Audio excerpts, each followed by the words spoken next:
नमस्कार साथियों, कैसे हैं आप लोग। उम्मीद करते हैं आप लोग स्वस्थ होंगे, सुरक्षित होंगे और अपनी पढ़ाई निरंतर कर रहे होंगे। दोस्तों, आज है सोमवार और नियमों के अनुसार सोमवार से शुक्रवार तक मेरी साहित्य की क्लास चलती है। हिंदी साहित्य से संबंधित महत्वपूर्ण तथ्य और प्रश्नोत्तर हम देखते हैं और शनिवार और रविवार को हम सामान्य हिंदी व्याकरण से संबंधित महत्वपूर्ण तथ्य प्रश्नोत्तर देखते हैं।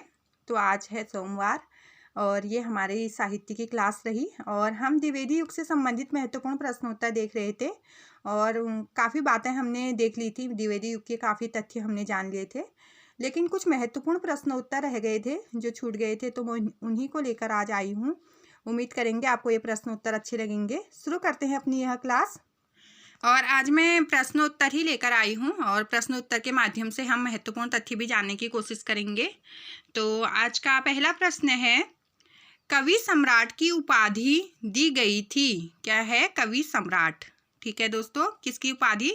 कवि सम्राट की उपाधि दी गई थी। तो किसे दी गई थी कवि सम्राट की उपाधि? ऑप्शन देख लेते हैं। श्रीधर पाठक, राम नरेश त्रिपाठी, बद्रीनारायण चौधरी प्रेमघन या अयोध्या सिंह उपाध्याय हरिऔध। तो किसे दी गई थी दोस्तों कवि सम्राट की उपाधि? तो कवि सम्राट की उपाधि दी गई थी अयोध्या सिंह उपाध्याय हरिऔध जी को। ऑप्शन डी हमारा सही हो जाएगा। और इनको दोस्तों और क्या कहा जाता है? एक तो इनको कवि सम्राट की उपाधि दी गई थी और इन्हें आधुनिक काल का सूरदास भी कहा जाता है। यह भी हम अपने पहले प्रश्नोत्तर में देख चुके हैं। तो मैं आपसे पूछना चाहूँगी कि किसने कहा इन्हें आधुनिक काल का सूरदास? तो जल्दी से आप अगर रिकॉल कर पा रहे होंगे तो अपने मन में या टाइपिंग कीजिए कि किसने कहा इन्हें आधुनिक काल का सूरदास हरिऔध जी को किसने कहा? तो यह कहा था गणपति चंद्र गुप्त जी ने कहा था। ठीक है दोस्तों। और मैथिली शरण गुप्त को क्या कहा उन्होंने? आधुनिक काल का तुलसीदास। और हरिऔध जी को कहा आधुनिक काल का सूरदास। किसने? गणपति चंद्र गुप्त ने। हरिऔध जी का जो प्रिय प्रवास है दोस्तों, इनकी एक महत्वपूर्ण रचना है प्रिय प्रवास। वह खड़ी बोली हिंदी का प्रथम महाकाव्य है, यह भी हम जानते हैं। तो हम अपने जितने भी महत्वपूर्ण तथ्य हैं उनको रिकॉल करते हुए चलेंगे दोस्तों, क्योंकि हम जितना भी रिवीजन करते हैं वो हमारे लिए बहुत महत्वपूर्ण होता है और हम बार बार अगर रिवीजन करते रहेंगे तो हमारे माइंडसेट में बिल्कुल बैठ जाता है और हम कभी भूलते नहीं हैं। तो ये बहुत महत्वपूर्ण है हमारी पढ़ाई में कि हम रिवीजन करते रहें। तो शुरू देखते हैं दूसरा प्रश्न। प्रश्न संख्या 2 है, मेघनाथ वध। क्या है दोस्तों? मेघनाथ वध नाम से अनुदित रचना है। तो किसकी है यह रचना? और यहाँ पे दिख भी रहा है कि क्या है दोस्तों, ये अनुवाद करके लिखी गई है ये रचना मेघनाथ वध। पहले देखते हैं किसकी है और फिर देखेंगे कि किसकी रचना से अनुवाद किया गया। बहुत सारी चीज़ें इसके बारे में। ऑप्शन है रामचंद्र शुक्ल, मैथिली शरण गुप्त, रांगे राघव, हरिवंश राय बच्चन। तो किसकी है दोस्तों मेघनाथ वध? आप जानते होंगे कि यह मैथिली शरण गुप्त जी की महत्वपूर्ण रचना है मेघनाथ वध। और यह किसका अनुवाद किया गया है दोस्तों? तो ये अंग्रेजी एक उपन्यास है माइकल मधुसूदन का। किसका दोस्तों? माइकल मधुसूदन का। उसी का अनुवाद किया है गुप्त जी ने मेघनाथ वध नाम से। ठीक है दोस्तों। और गुप्त जी को राष्ट्र कवि की उपाधि किसने दी? महात्मा गांधी ने। यह तो आप जानते ही होंगे कि इनको राष्ट्र कवि की उपाधि दी गई महात्मा गांधी जी ने। क्यों दी? इनकी एक भारत भारती रचना थी बहुत महत्वपूर्ण, जिसमें राष्ट्रीय भावना से ओतप्रोत वह रचना थी। राष्ट्रीय भावनाएं उसमें बहुत सारी थी और उसी रचना के आधार पर महात्मा गांधी जी ने इन्हें राष्ट्र कवि की उपाधि दी मैथिली शरण गुप्त को। अगला प्रश्न, प्रश्न संख्या 30 है हमारा, द्विवेदी युग में समस्या पूर्ति का केंद्र था। क्या पूछा गया है दोस्तों? जो महावीर प्रसाद द्विवेदी के नाम पर द्विवेदी युग चल रहा था उसमें समस्या पूर्ति का केंद्र कहाँ था? तो कहाँ पर था? ऑप्शन है कानपुर, वाराणसी, लखनऊ, इलाहाबाद। कहाँ था दोस्तों समस्या पूर्ति का केंद्र? महावीर प्रसाद द्विवेदी के समय में यह था कानपुर में। ठीक है दोस्तों, कौन से स्थान पे? कानपुर में था। और द्विवेदी जी ने गद्य पद्य दोनों में खड़ी बोली को ही सामान्य बोलचाल की भाषा को प्राथमिकता दी थी। यह आप लोग जानते होंगे। और इनकी प्रमुख रचनाएं हैं किसकी? महावीर प्रसाद द्विवेदी जी की। काव्य मंजूषा, सुमन, काव्य कुब्ज अबला विलाप, देवी स्तुति शतक, कान्य कुब्जावली, व्रतम। ये इनकी प्रमुख रचनाएं हैं महावीर प्रसाद द्विवेदी जी की। अगला प्रश्न देखते हैं। प्रश्न संख्या 4 है, भाषा की सफाई का प्रवर्तक। ठीक है दोस्तों, कितनी अच्छी बात है क्या पूछा जाता है कि भाषा की सफाई का प्रवर्तक किसे कहा जाता है, या कभी कभी ऐसा भी आता है कि हिंदी के व्याकरण की शुद्धता, क्या आता है दोस्तों, हिंदी में व्याकरण की शुद्धता और भाषा की सफाई का प्रवर्तक किसे कहा जाता है। तो किसे कहा जाता है, ऑप्शन देखते हैं, महावीर प्रसाद द्विवेदी, हजारी प्रसाद द्विवेदी, भारतेंदु हरिश्चंद्र या जयशंकर प्रसाद।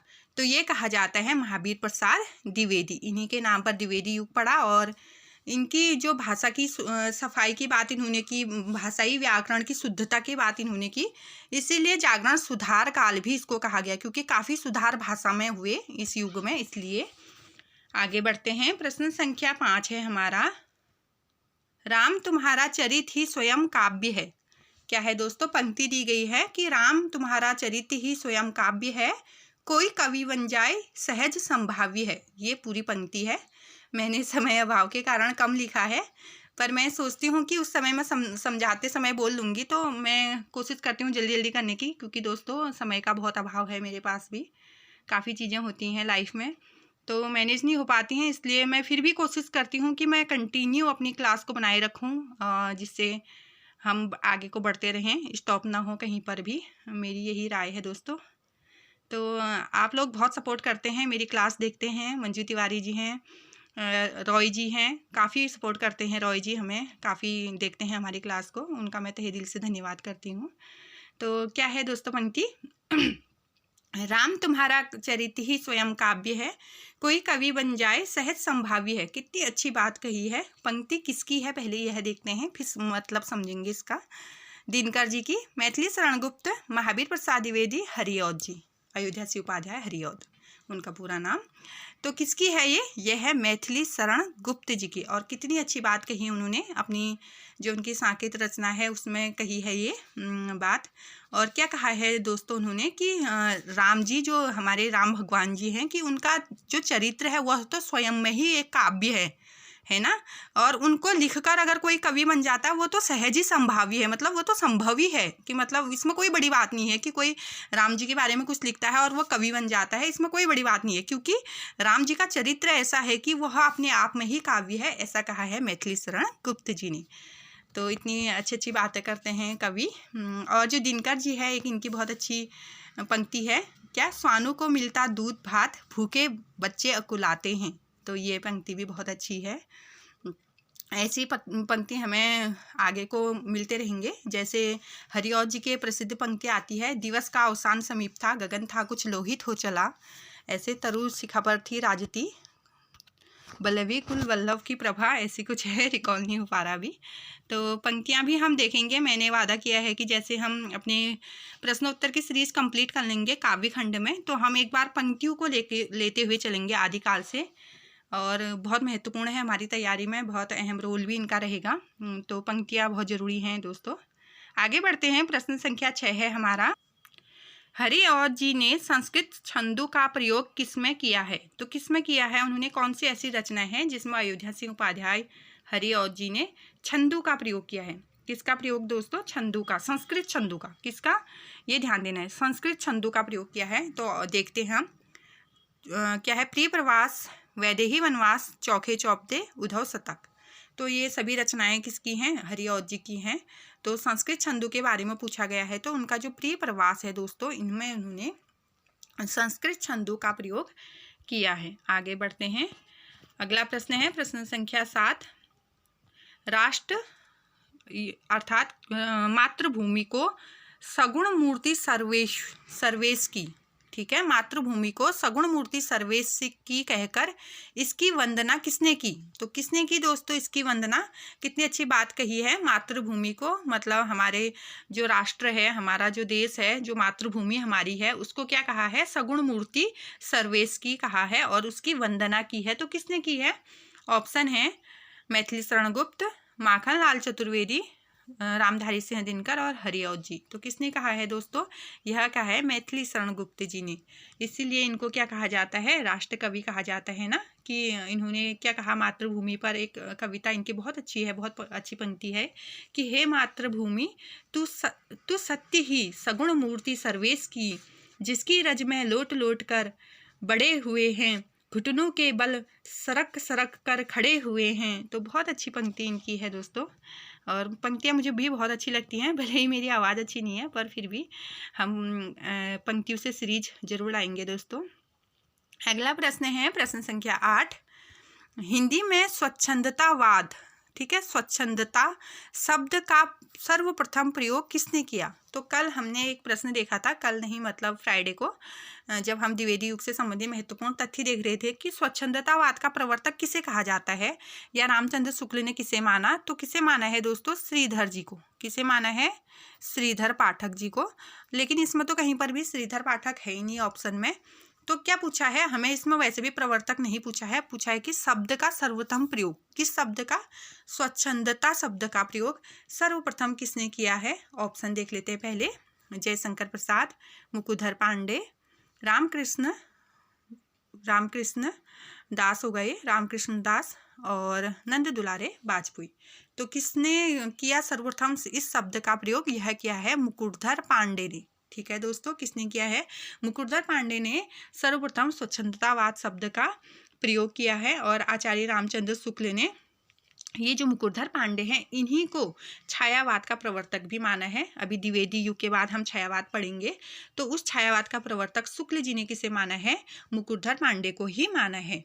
और मुकुटधर पांडे जो हैं वो लोचन प्रसाद पांडे के छोटे भाई थे, और इन्हें पांडे बंधु भी कहा जाता है। आगे भी हम छायावाद में इनके बारे में जानेंगे दोस्तों।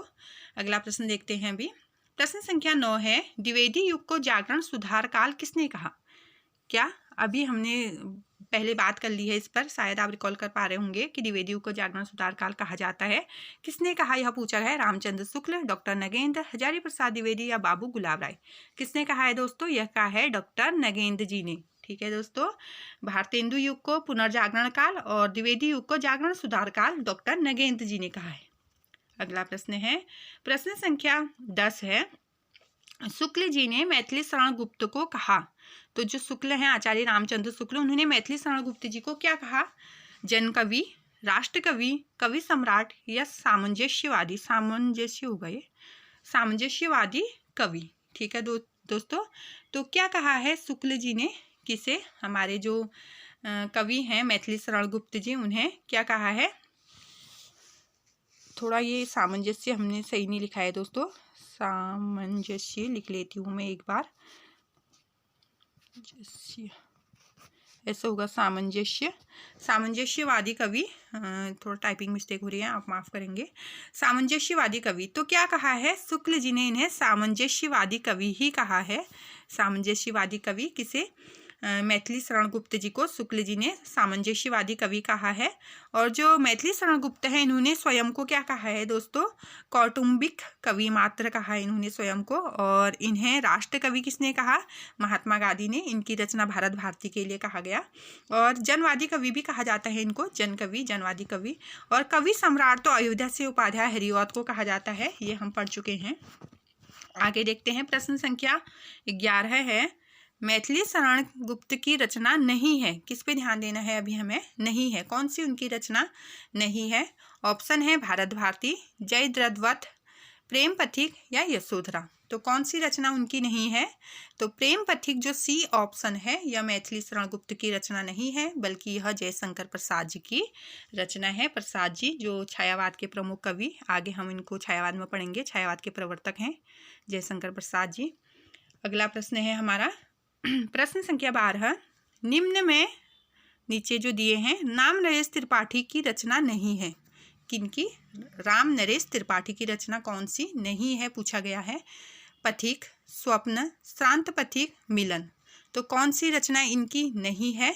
ये जो सी ऑप्शन है शांत पथिक, यह इनकी रचना नहीं है, बल्कि यह रचना किसकी है? श्रांत पथिक श्रीधर पाठक जी की रचना है।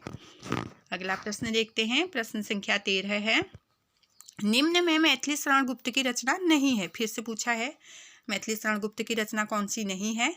रंगमभंग, प्रिय प्रवास, पंचवटी, जयदत्त, वध। तो आप देख रहे होंगे जो प्री प्रवास रचना है यह तो अयोध्या से उपाध्याय हरिऔध की है और ये उनकी खड़ी बोली की खड़ी बोली में प्रथम महाकाव्य उनका है अयोध्या से उपाध्याय हरिऔध का, हम पढ़ चुके हैं इसे।